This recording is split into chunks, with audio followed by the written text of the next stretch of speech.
Alors déjà, est-ce que vous connaissez des choses? Est-ce que vous avez regardé? Est-ce que vous avez déjà consulté un naturopathe ou pas? J'ai déjà consulté un naturopathe, oui. D'accord. Donc vous savez en gros en quoi ça consiste et ce que c'est dans la Oui, globalité. c'est une, enfin, je le vois comme une médecine complémentaire à l'allopathie avec une approche plus holistique. Tout à fait. C'est une bonne approche. Alors, il existe en fait plusieurs définitions de la naturopathie. Je vous en ai mis quelques-unes. Alors, la définition officielle de la Fédération française de naturopathie est assez longue, mais très complète et intéressante. Donc, je vous la lis pour que ce soit plus... Voilà. Fondée sur le principe de l'énergie vitale de l'organisme, la naturopathie rassemble les pratiques issues de la tradition occidentale et repose sur les 10 agents naturels de santé. Elle vise à préserver et à optimiser la santé globale de l'individu, sa qualité de vie, ainsi qu'à permettre à l'organisme de s'auto-régénérer par les moyens naturels. Donc c'est assez complexe. Il y a des mots que je vous ai mis en gras qui sont importantes, à savoir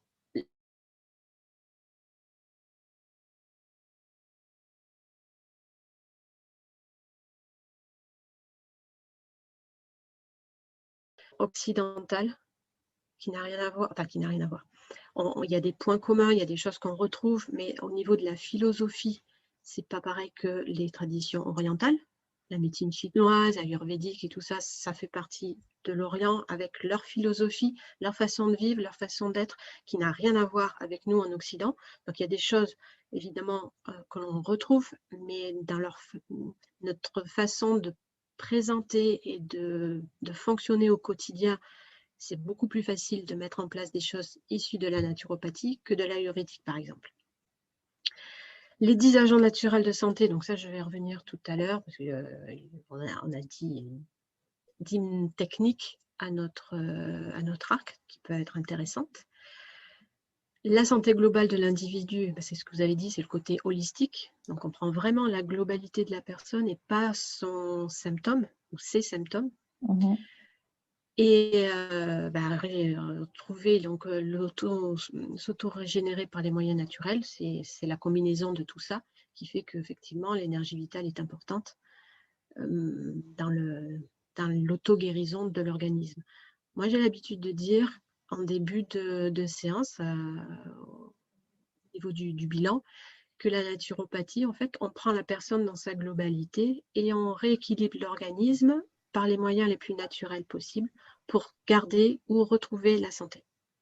Ça, en 2 phrases, ça permet de planifier et on retrouve la notion de force vitale, d'agent naturel.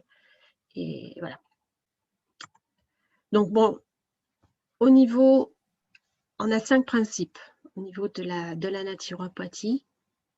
La plus importante, à mon sens, c'est effectivement le vitalisme, avec cette notion de force vitale qui est la force d'auto-guérison du corps. On en a tous, mais en fonction des périodes de vie ou de l'état global de la personne, elle est plus ou moins importante. Et c'est pour ça qu'on va travailler dessus, pour remonter s'il y a besoin, afin que le corps puisse mieux gérer les déséquilibres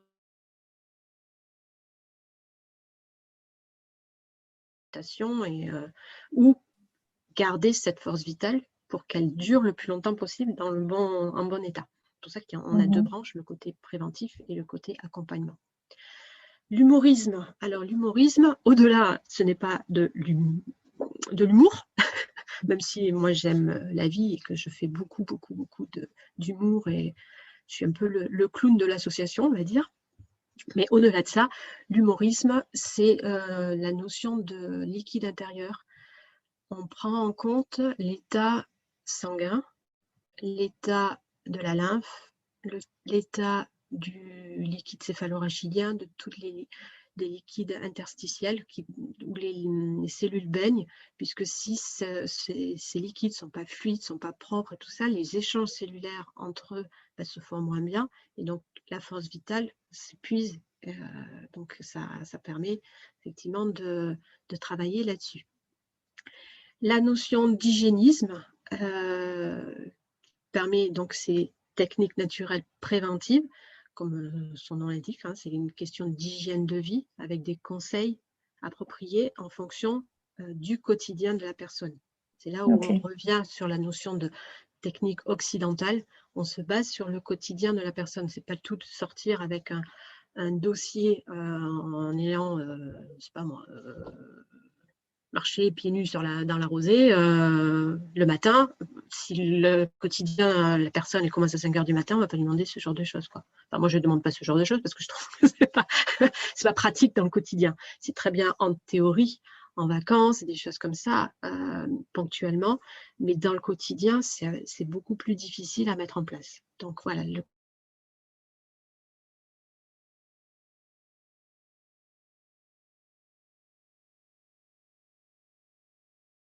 cause à effet, on va aller chercher la cause de la cause de la cause et pas uniquement le symptôme. Exemple, vous avez une migraine, on ne va pas vous donner une aspirine, même si, enfin, alors c'est un mauvais exemple parce que l'aspirine, on ne va pas vous donner un complément alimentaire qui va limiter la migraine. On va aller chercher pourquoi vous avez mal à la tête. Et c'est là où l'anamnèse et la première séance est importante, puisque c'est là où on fait le bilan pour savoir pour quelles raisons ce mal de tête provient. Parce qu'il existe, ça peut être mécanique, ça peut être digestif, ça peut être hormonal, ça peut être nerveux, et il y a plein de raisons pour un mal de tête. Au même titre que les constipations, les choses comme ça. On ne va pas vous donner un laxatif. Même si c'est naturel, le jus de pruneau, les choses comme ça, ça ne va pas résoudre le problème. Ça décoince d'entrée, mais si la cause profonde n'est pas résolue, ça change. Enfin, le problème, il est toujours là.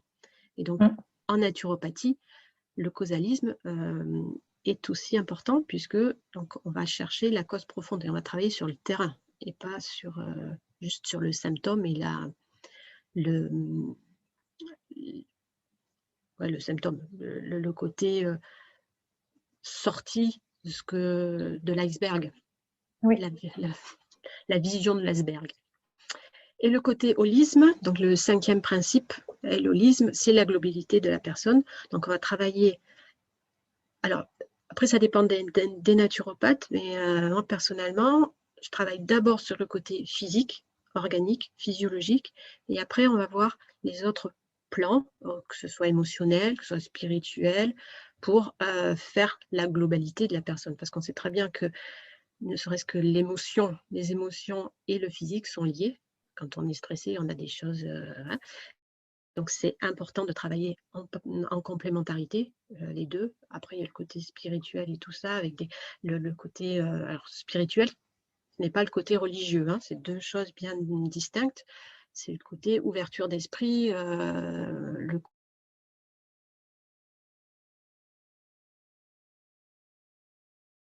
holisme de la globalité de la personne.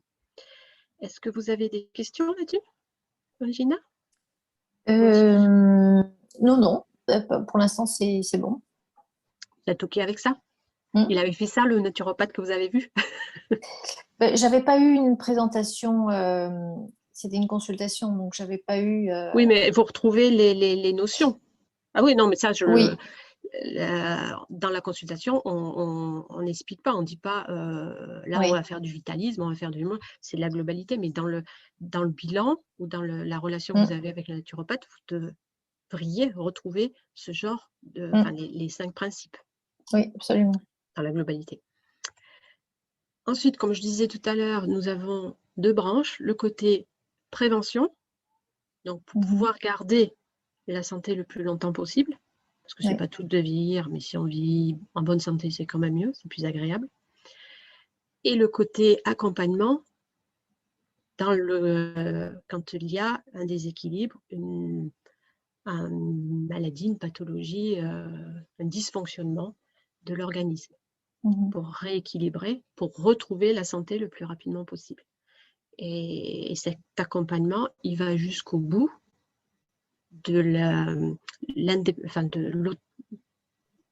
comment dire, l'autonomie de la personne. On ne vous lâche pas au bout de 2-3 séances en disant bon, alors maintenant vous avez les clés en main, vous vous débrouillez, quoi. En tout cas, moi, je ne fonctionne pas comme ça. On va jusqu'au bout, jusqu'à ce que la personne se sente. Alors, les séances s'espacent, évidemment. On ne va pas les revoir tous les 1 mois et demi, 2 mois. On les voit peut-être une fois par trimestre dans un deuxième temps, puis 2 fois par an. Et après, voilà, il y a des gens qui viennent uniquement pour rééquilibrer, pour faire le bain.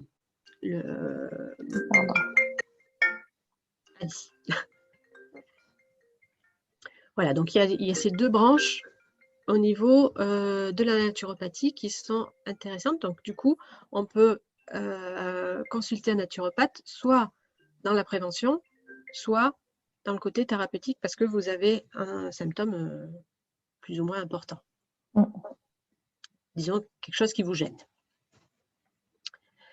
Donc, ben voilà, pourquoi consulter un naturopathe? Eh ben, ça peut être aussi bien des troubles fonctionnels, donc un déséquilibre, des choses avec des symptômes, des choses de façon chronique qui se sont installées, comme les allergies, les migraines. Il y a des choses qui sont là et qui sont embêtantes pour vous de façon régulière. Après, il y a tout le côté soutien des traitements lourds quand il y a effectivement des grosses pathologies. Je pense surtout, enfin en tout cas au niveau que ce soit en chimiothérapie, les endométrioses, les problèmes de PMA et des choses comme ça. Donc, où il y a le soutien des traitements et la psychologie qui est importante. Donc là, on retrouve le côté holisme de la chose au niveau émotionnel et tout ça. Il faut aussi accompagner là-dedans. Et bon, ben, l'entretien de la santé pour, je vous dis, une fois que vous avez trouvé, enfin, que vous avez les clés de votre propre fonctionnement, et bien vous savez comment gérer un excès de table, un excès de sportif, voilà, les petites douleurs qui sont là. Vous savez comment faire, puisque le naturopathe vous a accompagné, vous a expliqué pour régler ce genre de difficultés. Donc, c'est là où on dit l'entretien de la santé. Il faut savoir que le naturopathe est appelé aussi un éducateur de santé. Donc, il apprend à la personne son fonctionnement. C'est pour ça que les premières séances sont assez longues, parce qu'on explique le pourquoi faire telle ou telle chose, pourquoi le symptôme, la raison pour laquelle la personne vient en consultation s'est installée. Tout à l'heure, je parlais de migraine ou de constipation, mais ça peut être n'importe quelle autre problématique. En fonction des réponses et de l'anamnèse, donc du bilan qui a été fait avec le naturopathe, on a des axes de travail qu'on explique, on soumet et on explique le pourquoi vous allez devoir faire telle chose pour pouvoir. On part du principe que quand on sait les choses, on les met en place plus facilement parce que, comme je l'ai dit depuis le début, on ne travaille pas sur le symptôme, donc on ne va pas prendre un traitement, même si c'est un complément alimentaire, même si c'est naturel, on ne va pas le prendre, voilà, ce n'est pas une ordonnance. Vous ne repartez pas avec une ordonnance, vous repartez avec un programme d'hygiène vitale qui fait que vous allez mettre des choses en place dans votre quotidien pour travailler sur votre système nerveux, sur votre système digestif, l'ostéo, voilà. Il y a plusieurs axes de travail. Et quand on vous suggère de faire tel exercice, telle respiration, tel effort ou modification alimentaire, c'est bien de savoir la raison pour laquelle ça vous donne une motivation supplémentaire. Quand on sait pourquoi on fait les choses, c'est beaucoup plus simple enfin plus simple, pas toujours, mais plus facile à mettre en place. Voilà. Donc, au niveau de ce programme d'hygiène vitale, une fois qu'on a répondu aux questions, qu'on vous a observé, tout ça, donc j'ai voulu alléger justement la présentation, donc je ne suis pas rentrée dans le détail sur comment se déroule une consultation, par exemple. parce que j'ai trouvé que c'était plus sympa de le faire en tête-à-tête ou répondre aux questions, des choses comme ça. Donc, une fois qu'on a répondu aux questions, qu'on a observé, que le naturopathe a établi les axes de travail, on a à notre arc tout ça. Pour établir ce programme d'hygiène vitale, on a 4 types de cures. La détoxication, je vais y arriver. Détoxination, la revitalisation, le côté cure antioxydante, donc de protection, et la stabilisation. Ces 4 cures ne sont pas forcément faites dans cet ordre-là.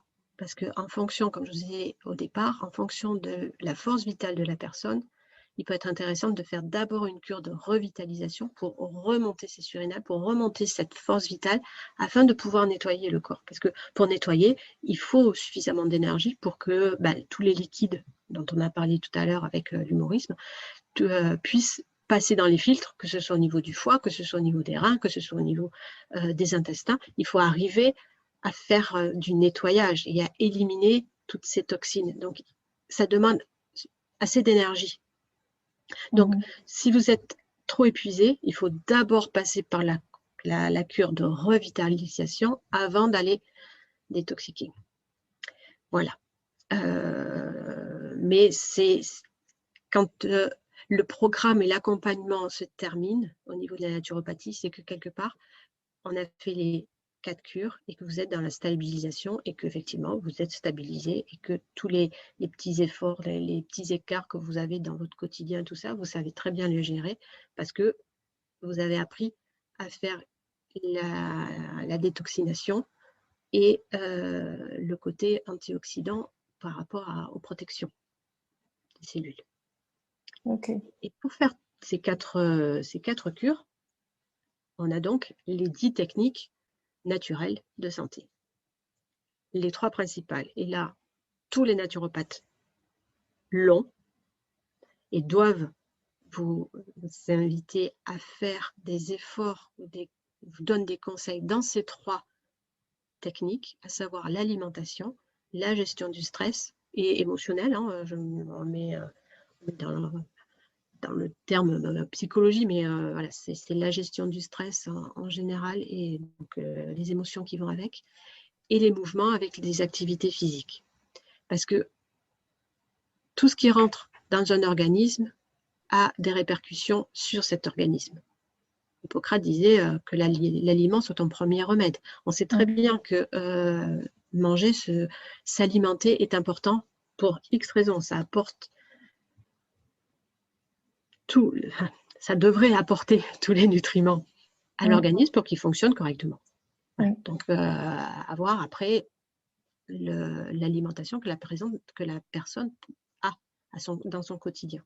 C'est là où on donne des conseils pour changer le côté alimentation.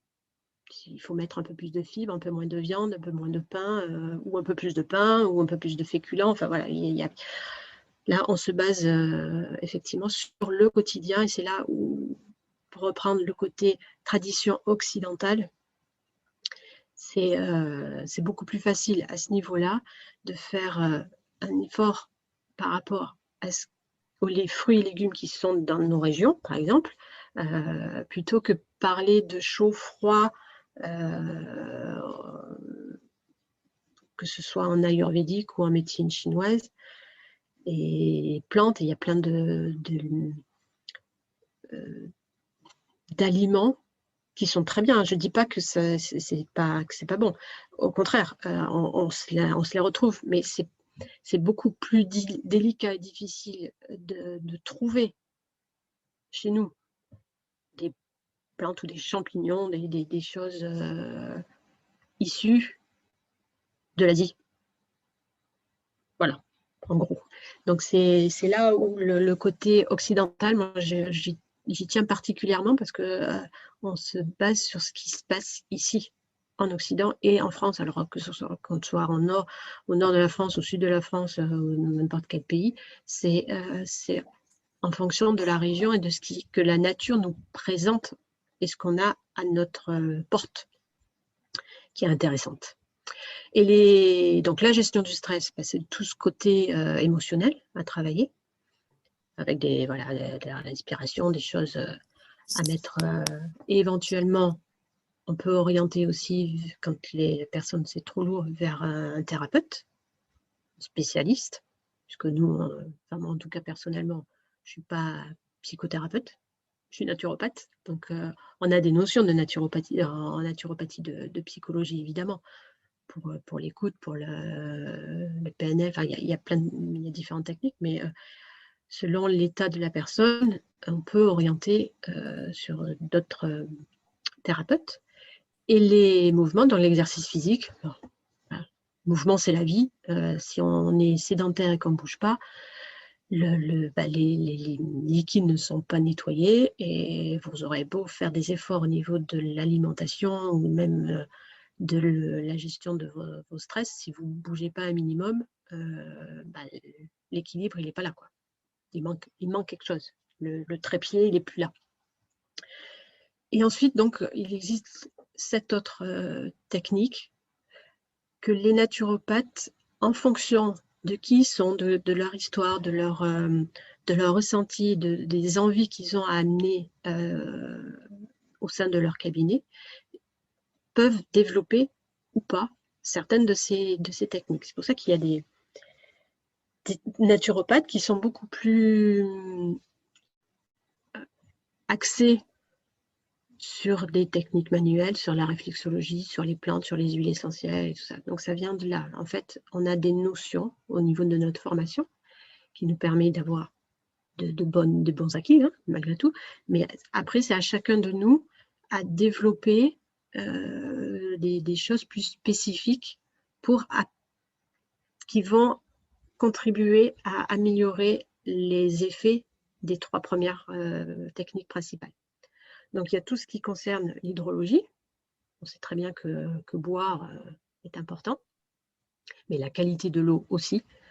Donc, en mettant des pierres, des choses à l'intérieur pour revitaliser un peu l'eau et tout ça. Donc, il y a des personnes qui sont dedans avec des choses, des baignoires spécifiques avec des bains qui peuvent proposer ce genre de technique. La respiration, là, c'est pareil.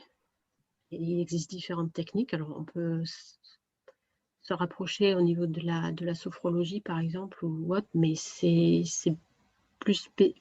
spécifiquement la respiration pour les échanges cellulaires et l'oxygénation. Tout ce qui est technique manuelle, les massages, par exemple, qui peut s'approprier au niveau de la réflexologie. Alors, réflexologie, ce n'est pas uniquement plantaire, c'est vrai que c'est la plus connue, mais il en existe d'autres, que ce soit au niveau des mains, que ce soit au niveau des oreilles, au niveau du visage, et des points particuliers qu'on peut amener à stimuler pour travailler sur ce côté revitalisant, par exemple, ou détoxifiant. Tout ce qui concerne les plantes, donc en phytothérapie, je dirais plantes et aromas, c'est-à-dire plantes et huiles essentielles, pour apporter des choses intéressantes au niveau des cures. L'actinologie, c'est tout ce qui concerne les ondes, alors que ce soit les ondes de la lumière, avec les luminothérapies par exemple, mais tout ce qui est le son, et le soleil, c'est la lumière, j'allais dire. Et les couleurs, c'est ça que je cherchais. Donc voilà, vous avez des personnes qui sont plus orientées sur ces techniques-là, puisque l'on sait que quand il y a moins de lumière, il y a moins de soleil, il peut y avoir une dépression saisonnière. Donc l'action des ondes sur notre organisme fonctionne. C'est connu, ne serait-ce que les effets de la Lune sur nos organismes, elle est là, quoi, sur nos organismes et sur l'eau. C'est bien, la marée, elle est beaucoup plus importante avec l'eau. Et comme on est constitué d'eau, avec tous les liquides que j'ai énumérés au début, il y a une influence au niveau des ondes. Et tout ce qui est la dernière technique, et tout ce qui est technique magnétique, avec le magnétisme, avec le Reiki, les choses voilà, qui vont agir sur la donnée. L'énergie étant une énergie, c'est un peu une force. Le fait de donner et de restimuler la propre énergie de la personne, ça permet d'avoir des échanges cellulaires qui se font mieux. Et du coup, l'auto-guérison se réenclenche et c'est beaucoup plus facile à mettre en place. Voilà pour l'accompagnement global de la naturopathie, avec tout ça à notre disposition. Et dans votre cas particulier, quelles sont parmi les autres techniques, celles avec lesquelles vous travaillez en particulier? En particulier, moi j'ai les techniques manuelles puisque je fais des massages et de la réflexologie plantaire, ainsi que les techniques magnétiques, puisque ma grand-mère m'a donné des indications que j'ai accentuées avec mes recherches, avec des stages voilà, sur le magnétisme. Ok. Donc, comme ça passe par les mains, le fait d'avoir des massages et de l'accompagnement au sein des consultations, ça permet d'avoir une dimension supérieure au niveau des massages. Et mon accompagnement, la première séance, donc, elle dure 2 heures personnellement. Et donc, on fait le bilan et tout ça. Et après, dans les séances d'après, au niveau des suivis, il y a à peu près 20 minutes, une demi-heure de discussion, de mise au point, de savoir ce qui a été facile à mettre en place, comment la personne se sent et tout ça. Et après, la personne, elle passe sur la table. Et là, avec le magnétisme, les huiles essentielles, je fais sentir des huiles essentielles et on travaille, je travaille avec les mains. Donc, ça permet à la personne de se faire une pause. Donc, au niveau de la gestion du stress, c'est intéressant parce que pendant un quart d'heure, il y a la musique et c'est moi qui travaille. Donc, elle se repose et elle bénéficie du coup du magnétisme pour remettre, débloquer les endroits dans les organes, dans les glandes qui sont un peu bloquées. Ça permet d'aller un petit peu plus vite dans la remise en forme de l'état général. Voilà. Vous avez d'autres questions? Non, sur cette page, non. Voilà, là, je résume la naturopathie avec les 2 branches, le côté prévention, comme on a dit, et le côté éducation, les éducateurs de santé, pour comprendre votre fonctionnement. Parce que ça, c'est important de comprendre comment vous fonctionnez. Enfin, c'est quelque chose que je tiens particulièrement. C'est vrai que je parle beaucoup, mais je suis une passionnée, donc mais je trouve aberrant que des spécialistes ou des médecins vous gardent 10 minutes, un quart d'heure. Vous avez mal à la tête, d'accord, je vais vous donner ça, prenez ça et zut alors. Enfin, ouais, je ne peux pas. Alors, j'ai compris par la force des choses, tout ça venait dans mon histoire. Je ne supporte pas ce genre de choses, mais j'ai besoin de comprendre, j'ai besoin de savoir pourquoi, qu'est-ce qui se passe. Je ne peux plus avaler des trucs sans savoir pourquoi et comment. Voilà, bon, bref. Donc, l'éducateur de santé.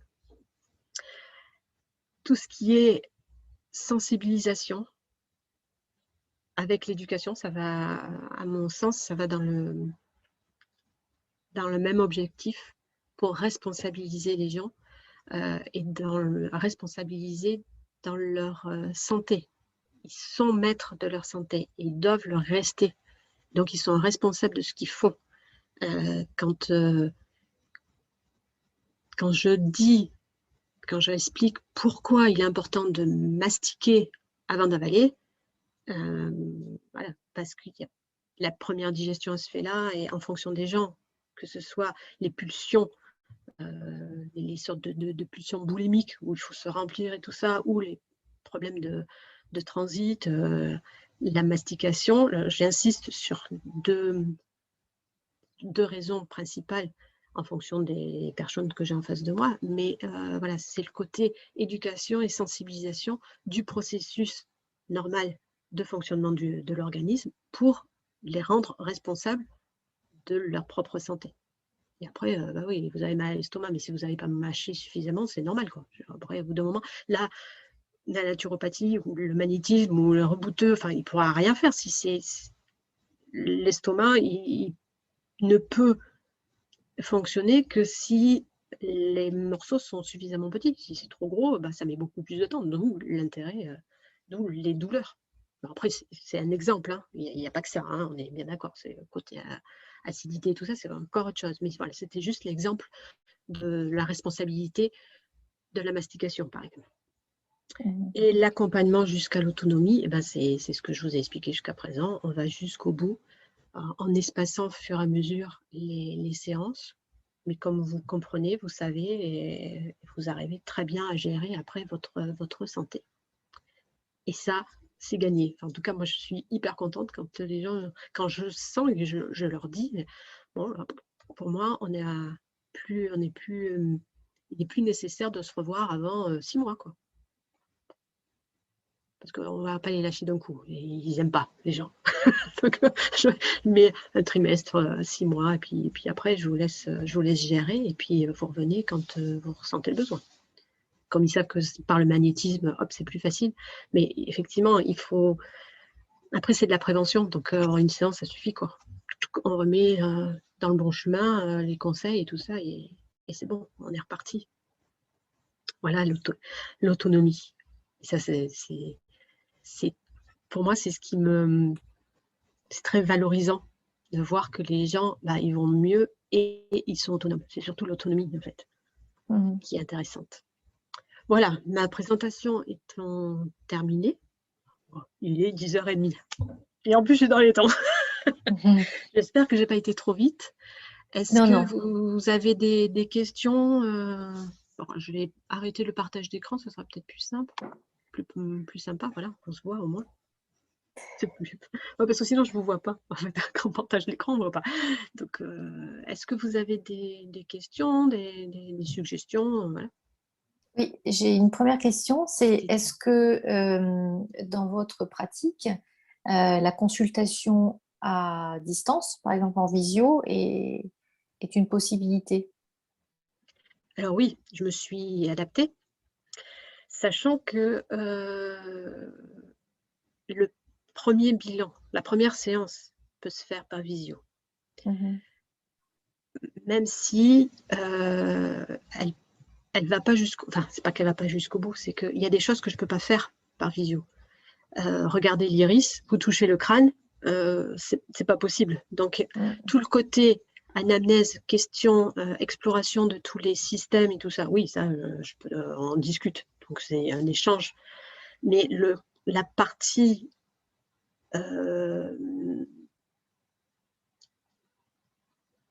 touchée, on va dire, c'est beaucoup plus compliqué. Donc, effectivement, l'année dernière, avec le confinement, je me suis adaptée. Et donc, j'ai fait ça. Ça passe parce que les premiers conseils en fait, peuvent être mis en place malgré tout.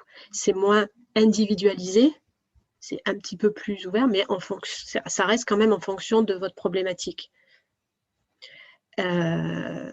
Après, il est toujours intéressant de venir pour fignoler, on va dire, les séances. Où ça me pose plus de problèmes, c'est dans les suivis, parce que comme je vous ai dit, avec le magnétisme, la première partie, donc on échange et on voit par rapport aux plantes, par rapport à ce que j'ai pu vous proposer en plantes, en compléments alimentaires, tout ça, comment vous le gérez dans votre quotidien. Donc ça va, c'est pareil, c'est de la discussion. Après, la partie où passez sur la table et je vous fais sentir, ça, j'ai pas. Donc c'est très frustrant pour moi, j'avoue. Mais il y a des personnes depuis l'année dernière que je suis qu'en visio, parce qu'effectivement, avec le confinement, voilà, on a pu s'adapter. J'ai eu des personnes qui ne sont pas du tout de la région, mais comme elles n'ont pas connu le passage sur la table, ça convient Voilà, mais ça n'empêche que moi, perso, il manque un truc. Mais en fait, c'est possible. L'accompagnement reste possible, malgré tout. Je voulais savoir également si dans la première phase où vous faites, on va dire, l'évaluation, le bilan de la situation, vous vous appuyez aussi sur des résultats de, je sais pas, bilan sanguin Oui, ou... Oui, vous oui, faites bien sûr. faire Bien des sûr. Alors, c'est analyses. pas une obligation, mais quand les gens ils l'ont, moi, je demande de venir avec. Ok. Si elle date pas de 2 ans, quoi, parce que sinon, c'est déjà... Mais la plupart viennent avec parce que c'est intéressant. Enfin, c'est normal. De savoir s'il y a des carences, s'il y a des dysfonctionnements, enfin, voilà, au niveau hépatique et tout ça, il y a des... Alors, c'est intéressant quand ils y sont, mais la plupart du temps, on se base quand même sur le ressenti de la personne. Parce que les analyses, vous avez des normes, il faut rentrer dans les cases où vous sortez, mais il y a des moments où vous êtes en ce que j'appelle moi des micro-carences. Donc, par exemple, on va prendre le magnésium, parce que le truc, c'est le plus dur. Vous avez, entre parenthèses, dans les résultats sanguins, les normes santé, et vous êtes dans la norme, mais en fourchette basse. Par exemple, vous êtes par exemple, c'est de 60 à 120 et vous êtes à 65. Donc, tout va bien. Vous avez un taux normal. Sauf que vous êtes un petit peu en fourchette basse. Moi, je vais plutôt m'orienter sur vos ressentis. C'est-à-dire que si vous avez des contractions, si vous avez des palpitations, s'il y a des choses qui montreraient, malgré tout, des dysfonctionnements et ce que j'appelle moi, hein, c'est mon vocabulaire propre, des micro-carences. C'est-à-dire que vous êtes officiellement, vous n'êtes pas en carence, mais votre organisme, eh ben, vous ne rentrez pas dans la case, quoi. Il est en manque. Donc, alors pourquoi vous êtes dans les normes alors que votre organisme il est en manque? Peut-être qu'il y a un problème de réabsorption et de réutilisation. Et donc, c'est là où c'est intéressant d'avoir justement les bilans sanguins. Et donc, je vous pose des questions plus approfondies, plus spécifiques, pour voir si effectivement il ne faut pas complémenter au niveau du magnétisme, du magnésium, au niveau du magnésium par exemple.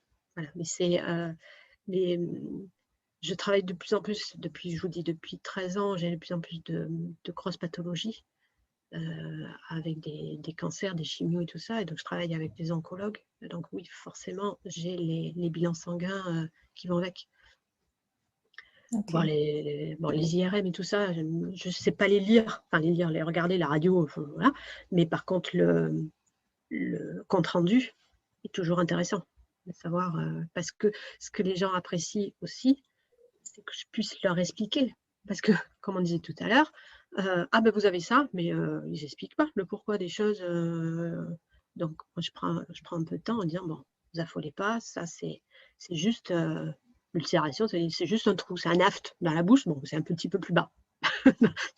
Voilà, comme je vous ai dit, j'aime beaucoup l'humour, donc je passe beaucoup de choses par l'humour et par les images, mais c'est parce que ça marque et ça explique, tout simplement, quoi. Alors que les mots scientifiques, tout ça, enfin, moi, je vulgarise un maximum de choses, quoi. Parce que c'est... Pourquoi se prendre la tête et on n'est pas... Enfin, j'ai juste un petit peu plus de notions que vous, en fait. C'est juste ça. Enfin, donc, moi, je partage mon savoir. J'ai une autre question sur les carences. C'est que, imaginons que dans le bilan, vous voyez qu'il y a des carences, je ne sais pas, en magnésium, en fer, je ne sais rien. Est-ce qu'il y a toujours une solution alimentaire qui fonctionne ou est-ce que le complément alimentaire est parfois nécessaire? Et est-ce que vous travaillez d'abord avec le rééquilibrage de l'alimentation et au final avec le complément, ou est-ce que tout de suite vous attaquez avec le complément alimentaire pour aller plus vite? J'en sais rien. Alors, c'est là où la globalité de la personne et le vitalisme est important. Et en fait, moi, personnellement, hein, après, tous les naturopathes ne réagissent pas tous de la même façon. S'il y a carence, c'est qu'il y a un dysfonctionnement quelque part. Donc, en fonction de vos réponses, c'est soit effectivement l'alimentation qui ne va pas, soit l'assimilation du nutriment qui ne va pas. Donc, au niveau digestif, donc soit enzymatique, c'est-à-dire que toutes les différentes phases de la digestion ne se font pas, et donc le collier n'est pas coupé au bon endroit et tout ça, et donc on a du mal à récupérer les perles, parce que la digestion, ça sert à ça, hein. C'est un long collier avec des perles, et la digestion avec des enzymes, c'est les ciseaux, ça coupe des morceaux au fur et à mesure pour avoir des tout petits, pour pouvoir récupérer les perles. Et ces perles sont récupérées au niveau de la muqueuse intestinale pour être réenfilées, pour pouvoir refaire des colliers qui sont plus, ou des bracelets qui sont plus fonctionnels. Donc, de ce côté-là, dans le bilan, s'il y a des carences, c'est soit on n'a pas apporté les perles, donc la digestion ne se fait pas, donc on n'a pas de perles, donc les enzymes et tout ça, c'est pas opérationnel. Soit la récupération des perles ne se fait pas, et donc c'est pas utilisé.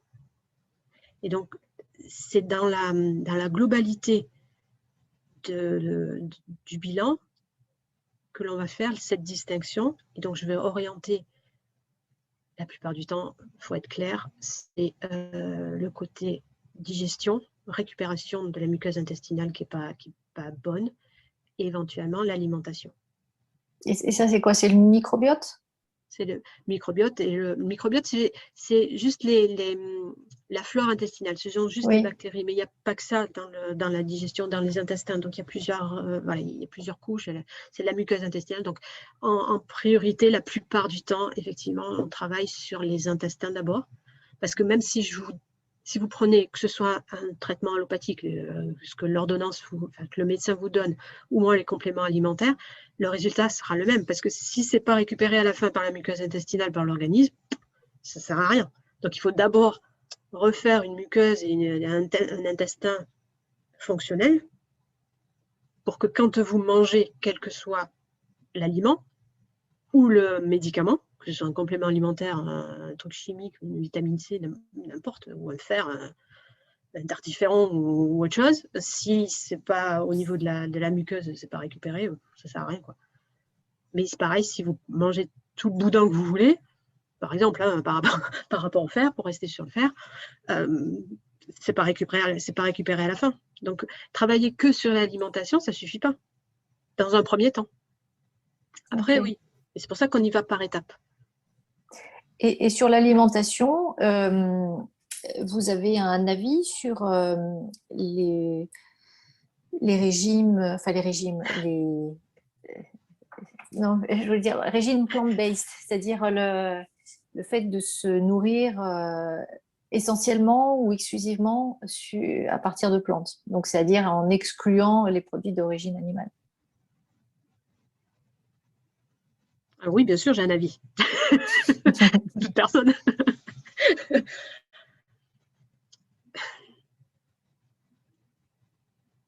Je vais essayer de rester... parce qu'il y a le côté thérapeute et le côté perso. L'homme est omnivore. On a besoin de tout. Et on ne peut pas... Il y a des choses que l'on retrouve chez les animaux qu'on ne retrouve pas dans les plantes, et inversement. Donc, il est toujours intéressant, parce que, alors, je finis ma phrase après, il va falloir arrêter parce que Fabienne, le créneau est fini. On peut retrouver les mêmes ingrédients, on va dire, les mêmes nutriments, mais ils ne seront pas sous les mêmes formes, que ce soit animal ou végétal. Donc, la muqueuse intestinale, c'est toujours pareil au niveau de la biodisponibilité, ce n'est pas les mêmes. Un exemple tout simple, un acide aminé spécifique qui s'appelle la L-carnitine qui est très connu par rapport aux sportifs et tout ça, permet de faire rentrer l'acide gras essentiel dans la cellule. Si vous n'avez pas L-carnitine, l'acide gras ne rentre pas. Le corps, il sait faire, la cellule, elle sait faire autrement, à part pour éviter de travailler et d'avoir des acides gras essentiels. Mais ça n'empêche que la L-carnitine, elle est apportée par la viande rouge. Donc, après, pour moi, c'est pour ça que mon cabinet s'appelle Bien-être et équilibre. Tout est une question d'équilibre. Je ne dis pas qu'il faut manger de la viande rouge à tous les repas. Je dis simplement que s'il y a besoin, la viande rouge peut être intéressante une fois par semaine, une fois tous les 15 jours. Tout ça. C'est toute une question d'équilibre. Voilà. Après, effectivement, la plupart des végétariens, végétaliens, véganes et tout ça arrivent plus ou moins à compenser en prenant des compléments alimentaires à L-carnitine. Donc, la naturelle, là, voilà, à se poser la question. Moi, franchement, entre nous, je préfère manger une entrecôte une fois par mois plutôt que me manger les comprimés de L-carnitine régulièrement, quoi. Enfin, après, voilà, c'est une question de... Là, c'est mon côté personnel qui parle. Mais on peut difficilement retrouver tout dans un des règnes. Voilà. Il y a des choses, beaucoup de choses qui sont en commun, ça c'est un fait. Je vous dis, la forme biochimique n'est pas tout à fait la même, donc la reconnaissance au niveau de l'organisme ne sera pas la même, donc il y aura une biodisponibilité qui n'est pas tout à fait la même. Et selon les gens, eh ben, ça peut poser des problèmes. Voilà, et c'est pour ça que la plupart sont carencés. C'est aussi simple, quoi. Pas, mais je veux pas. Enfin, c'est pas un jugement hein, du tout, parce que je respecte. Il y a aucun jugement là-dessus. Dans mes conseils, selon le régime alimentaire de la personne, j'en tiens compte, bien sûr. Ça, on se base sur le quotidien, mais ça fait partie des choses que je vais éduquer, que je vais expliquer. Après, elle en fait ce qu'elle veut de mon explication, hein, mais ça fait son petit bout de chemin. Voilà. Voilà, est-ce que j'ai répondu à vos questions? Oui, c'est parfait. Merci beaucoup. Eh bien, écoutez, je vais être là sur le point de vous laisser, parce que vous n'avez plus de questions.